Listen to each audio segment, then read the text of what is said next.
Hello children, today we will discuss how to write an essay.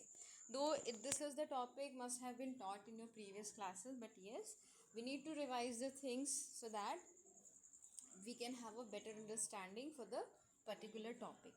Now children, first we understand that what is an essay. Essay होता क्या है, ठीक है? So essay basically is a piece of writing that gives the author's own argument and perception. Yes. So author यानी जो writer होता है, लिखने वाला होता है एग्ज़ाम में, अगर आपको ऐसे लिखने को मिलता है so you are going to be an author. आप एक ऑथर होंगे, राइटर होंगे, और आप उस दिए हुए टॉपिक पर अपने विचारों को, अपने परसेप्शंस को, अपने आर्गुमेंट्स को आप लिख सकते हैं. It is a composition made of several paragraphs. Yes, so paragraph is not a very short note. This is something which carries more than one paragraphs. So जो एसेज होते हैं उसमें बहुत सारे पैराग्राफ्स होते हैं. Each paragraph has a collection of connected sentences on a given topic, and every paragraph has the content related to the main topic, related to the main central idea. जो topic हमें मिलता है, जो theme हमें दी जाती है, उस theme topic के बारे में हमें सारे पैराग्राफ में डिफरेंट कंटेंट्स को लिखना होता है. Right now will see an important note. A well written essay usually has a title and a minimum of 3 paragraphs. Now children, जो एक नॉर्मल ऐसे होता है, राइट, जो एक आइडियल ऐसे होता है, उसमें कम से कम एक टाइटल होना चाहिए एंड साथ ही साथ कम से कम 3 पैराग्राफ्स यानी 3 पैराग्राफ्स होने चाहिए.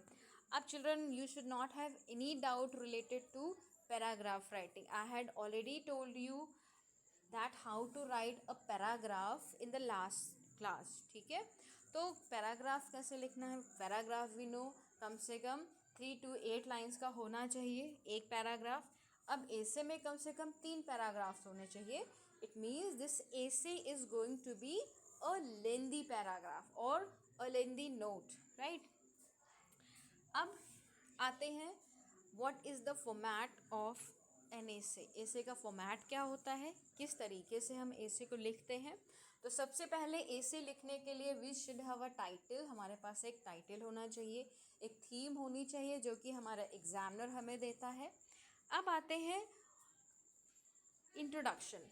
अब after writing the title we should start with an introduction. और इंट्रोडक्शन में हम क्या लिख सकते हैं. We can write a quotation, we can write any definition related to the topic, or any statement which has been said by a famous person. या कोई ऐसा स्टेटमेंट लिख सकते हैं या कोई डेफिनेशन लिख सकते हैं जो काफ़ी फेमस हो.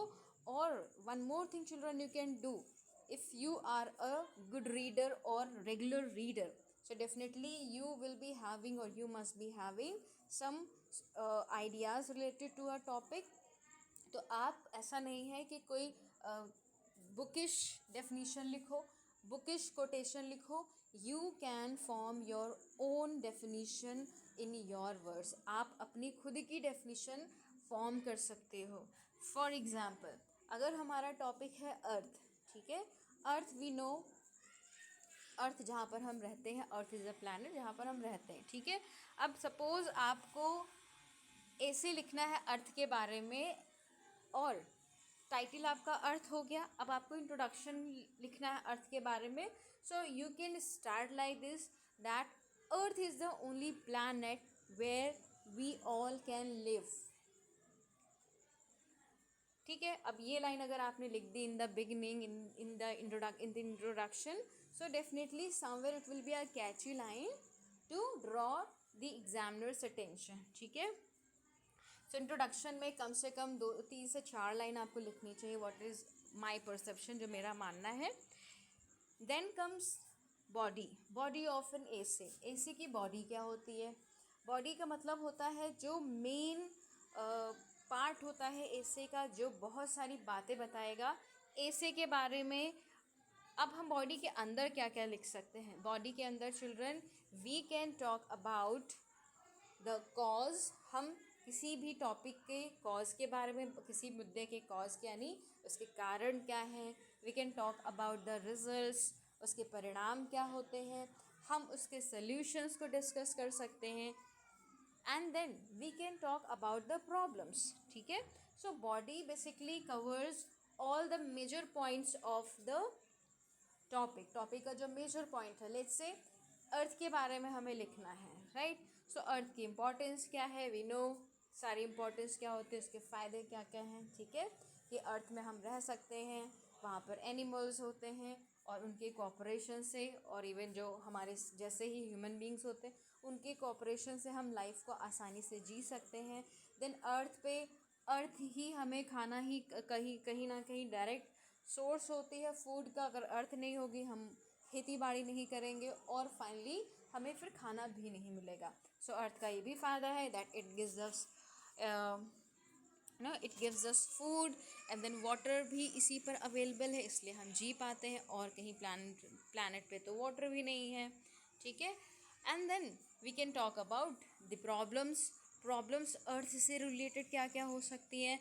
दैट जो अर्थ है डे बाय डे बहुत ही गर्म होती जा रही है, ग्लोबल वार्मिंग का शिकार होती जा रही है.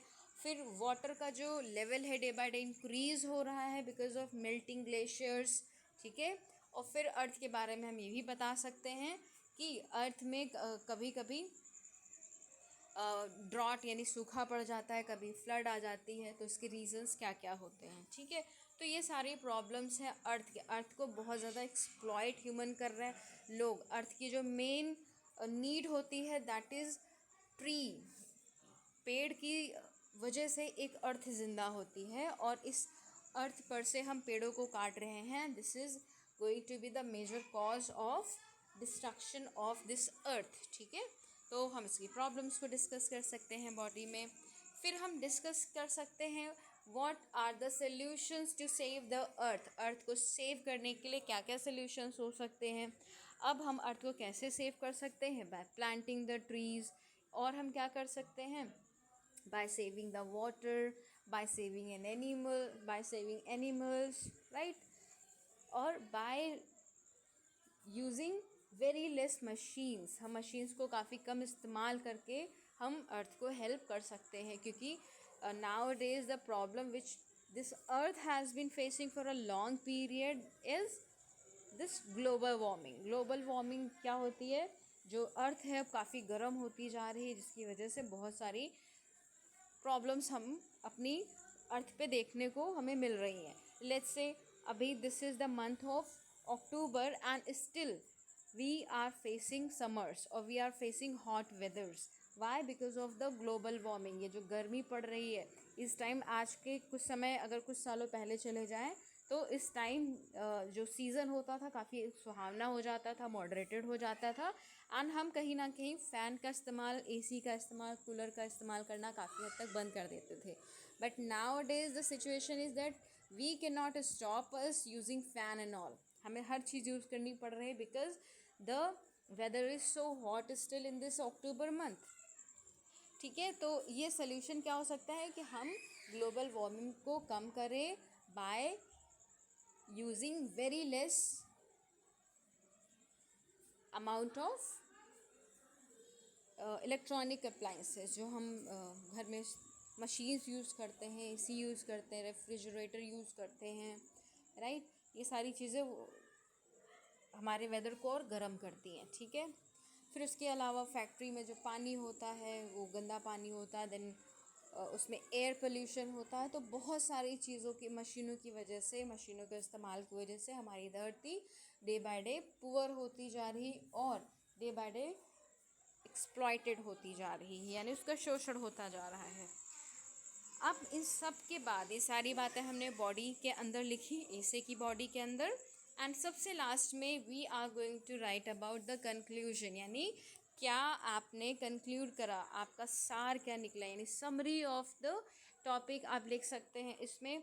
अब फिर से कंक्लूजन में आप क्या लिख सकते हैं children, what I think is you can right the importance again. You can right the importance of the topic, जो कि टॉपिक मिला है उसकी इम्पॉर्टेंस को आप लिख सकते हैं. Again you can write down some steps which are taken by the government और which are taken by the people, आप स्टेप्स के बारे में लिख सकते हैं. एंड देन उसके बाद you can write down some definition और सम रेपिकशंस, रिजल्ट्स के बारे में आप लिख सकते हैं. कंक्लूजन में आप कोई कोटेशन वगैरह भी अपने आप से ड्रॉ कर सकते हैं. ठीक है, तो ये सारी बातें हो गई आपकी एसे के बारे में. Now will talk about some linking words. Linking words basically क्या होता है? Linking words are the words which connect one sentence to other sentences or one paragraph with the other paragraph, right? जो लिंकिंग वर्ड्स होते हैं, link का मतलब होता है जोड़ना. तो जो लिंकिंग यानी जोड़ने वाले शब्दों का काम ही होता है एक सेंटेंस को दूसरे सेंटेंस से जोड़ना और एक पैराग्राफ को दूसरे पैराग्राफ से जोड़ना. ठीक है, तो आपने देखा होगा कि अगर हमारे पास कई सारे पैराग्राफ होते हैं तो कई सारे पैराग्राफ को जोड़ने के लिए कुछ शब्दों का इस्तेमाल होता है कहीं कहीं पर. ठीक है, हम इन वर्ड्स का इस्तेमाल करके ये दिखाना चाहते हैं कि जो बात हमने ऊपर के पैराग्राफ में बोली है वो बात नीचे के पैराग्राफ में आगे आने वाले पैराग्राफ से कैसे हम कनेक्ट कर रहे हैं, कैसे जोड़ रहे हैं. तो उसके लिए हम जोड़ सकते हैं first, although, however, even though, also, since, due to, hence, similarly, yet, on the other hand, for example, still, etc. So children, the list of linking words is very long, बहुत long है, but I have selected some very common linking words which generally are used in writing essays and writing paragraphs, right children? So now if you have any doubt then you can ask me, or one essay will be given to you. So if you wish you can write down this content जो आपकी screen पे दिख रहा है, and if you wish you can skip it and directly you can write the essay which are sent or which will be sent by tomorrow by me, right? So कल तक जो आपके पास ऐसे आएगा उसका सिर्फ टॉपिक आप अपनी नोटबुक में कॉपी कर सकते हैं. अगर आप जो ऐसे राइटिंग कैसे करते हैं आप चाहो तो इसको स्किप भी कर सकते हो, right children? So thank you children, bye bye, take care.